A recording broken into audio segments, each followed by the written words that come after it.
senang, sehat semuanya dan panjang umur. Amin.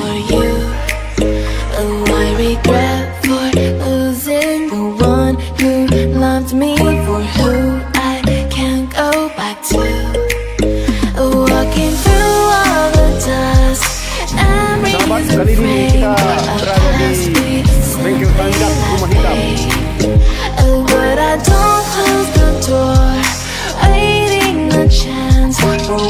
Ini saya bersama Abang Tarmizi, Abang Tarmizi.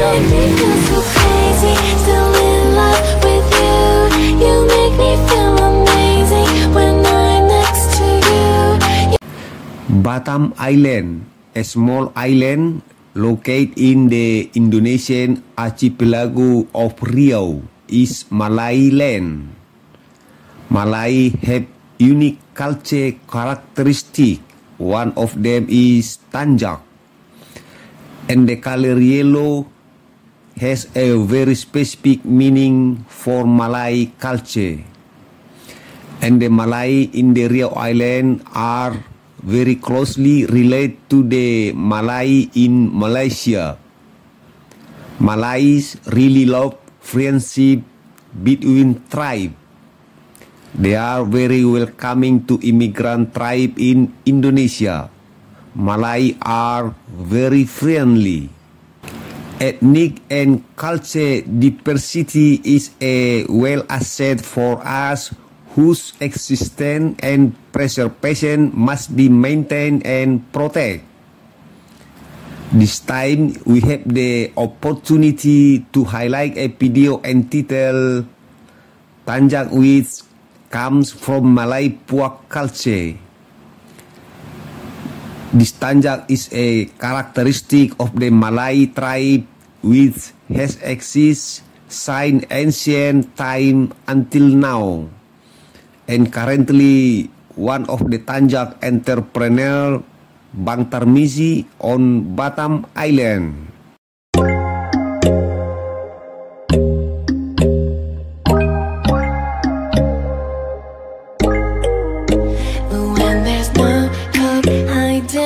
Chance concealing what deep down I felt for you. Oh, I regret for losing the one who loved me, for who I can't go back to. Walking through all the dust, memories and frames simply left me. Bengkel Tanjak Rumah Hitam, But I don't close the door, waiting the chance. You make me feel so crazy, still in love with you. You make me feel amazing when I'm next to you. You make me feel so crazy, my heart breaks for you. Can't help but know that I'm still in love with you. You make me feel so.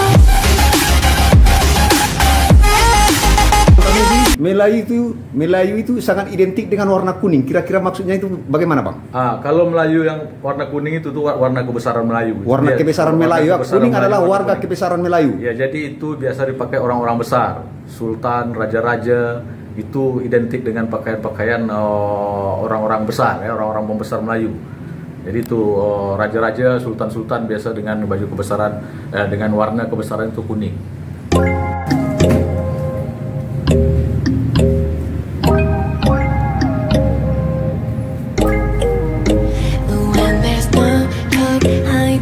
No chance concealing what deep down I felt for you.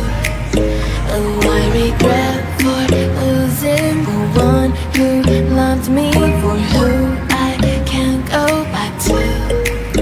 Walking through all the dust, memories and frames we simply left me.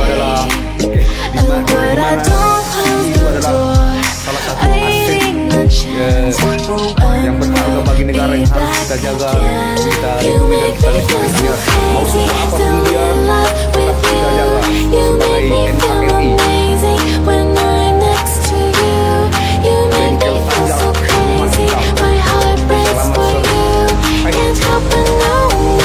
Selamat sore, Bang Tarmizi. Selamat sore. Apa kabar? Ini dia pengusaha tanjak di Pulau Batam ya, Batam Island. Kita akan bincang-bincang mengenai tanjak ini. Nah, Bang Tarmizi bisa menceritakan sedikit bagaimana asal muasal tanjak ini dan fungsinya di Puak Melayu, kira-kira begitu, Bang. Baik. Tanjak ini adalah salah satu bentuk daripada kearifan lelaki Melayu terutama ya, karena tanjak ini pakaian lelaki Melayu dalam artian kearifan lelaki Melayu dalam menyiasati alam sekitar. Jadi untuk memuliakan kepala, menjaga kepala baik secara fisik, apalagi isinya ya, pikiran ya, untuk selalu berpikir baik. Jadi tanjak ini adalah lambang, penanda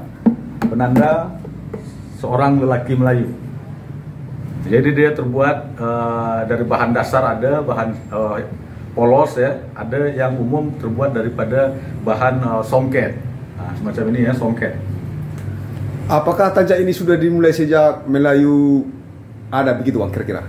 Jadi begini, tidak ada catatan yang betul-betul bisa dijadikan patokan atau rujukan yang pasti ya kapan tanjak ini ada. Tapi kalau kita melihat sejarah, setiap puak, setiap bangsa, tidak hanya Melayu, itu memiliki cara sendiri dalam memuliakan kepala. Ya, dalam memberi penanda di kepala, artinya ketika kepala ini diberi ikatan seperti tanjak semacam ini, ada sesuatu yang dipasangkan di kepala, itu menjaga kepala itu secara fisik, terutama yang kita selalu dengan alam, panas, tropis, masuk hutan, pergi ke laut. Kalau kita dulu Melayu itu kan rambut panjang-panjang, orang-orang dulu rambut panjang-panjang, jadi rambut bisa mengganggu. Jadi apa saja diikatkan di kepala, kain yang ada ikatkan di kepala untuk menjaga itu tadi, menjaga kepala itu secara fisik dari panas, dari tertusuk, dari tertimpa. Nah, kemudian berkembang menjadi bentuk-bentuk yang lebih estetis, ya, bentuk-bentuk dengan penamaan-penamaan. Nah, jadi banyak nama-nama tanjak itu kan. Nah, itulah perkembangannya. Bagaimana menurut Abang, apakah sama tanjak yang di Pulau Batam dengan tanjak yang Puak Melayu dari Malaysia atau negara luar begitu? Jadi begini, tanjak ini tidak milik Batam, tidak milik Kepulauan Riau. Tapi tanjak ini milik Melayu sebagai sebuah bangsa. Jadi yang ada di Malaysia, di Semenanjung sampai ke Thailand, Selatan Thai ya, Patani, Brunei, Singapura, Semenanjung Malaysia, kemudian Sarawak, Kalimantan, Sabah, sampai ke Delhi, sampai ke Sumatera Timur ya, semua nama tanjak itu bentuknya sama, namanya sama, cara pemakaiannya sama, namanya tanjak. Jadi tidak ada tanjak Kepulauan Riau, tidak tanjak ini tidak diperkecil seperti itu. Jadi Melayu sebagai sebuah bangsa itu sangat besar. Jadi tidak kita berbicara pada tanjak Kepulauan Riau atau tanjak Batam gitu. Nah, Bapak sebagai salah satu pengusaha tanjak di Pulau Batam, yang memesan tanjak ini kira-kira dari pihak mana begitu kira-kira, Bang? Kalau yang tempahan yang kita terima itu dari mana-mana saja, ya. Saya tanjak ini udah ada yang sampai ke Eropa, ke Belanda, ke Swiss, ke Prancis, ada yang sampai ke Thailand, Malaysia, Brunei, kemana-mana, Sumatera, Jawa, Kalimantan, sampai ke Sulawesi, itu sudah sampai produk tanjak, bengkel tanjak Rumah Hitam ini. Ada tempahan-tempahan yang kita kirim. Kalau untuk Semenanjung, terutamanya Semenanjung Malaysia ya, Semenanjung itu saya setiap tahun itu puluhan ribu tanjak yang kita masuk ke Semenanjung. Nah itu dia teman-teman, tanjak Rumah Hitam punya Bang Tarmizi sudah go internasional sampai ke Eropa teman-temannya. Nah itu dia, kita bangga dengan usaha Bang Tarmizi ini ya. Mari kita mendoakan kiranya kedepannya semoga usaha abang ini semakin maju, sukses dan jaya. Amin.